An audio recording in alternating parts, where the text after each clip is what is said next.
नमस्कार, आपल्या सर्वांचे किचन कॉर्नर मध्ये स्वागत आहे। आज आपण बनवणार आहोत गणपती बाप्पाच्या आवडतीचा प्रसाद म्हणजे पंचखाद्य।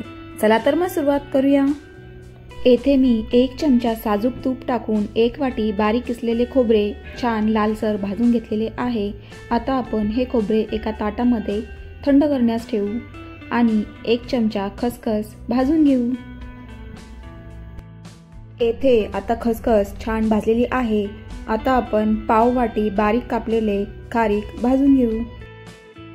त्याचप्रमाणे आता आपण अर्धी वाटी बारीक चिरलेले ड्रायफ्रुट्स 2 मिनिटे भाजून घेऊ।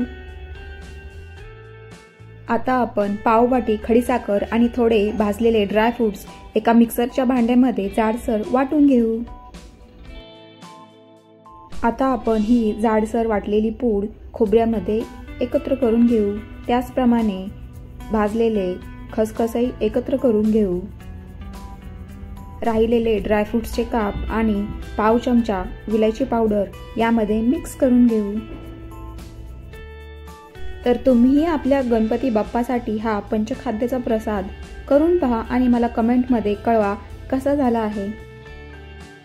तुम्हाला जर ही व्हिडिओ आवडली असेल तर व्हिडिओला लाईक जरूर करा आणि आपण जर या चॅनलवर नवीन असाल तर चॅनलला सबस्क्राइब करायला विसरू नका।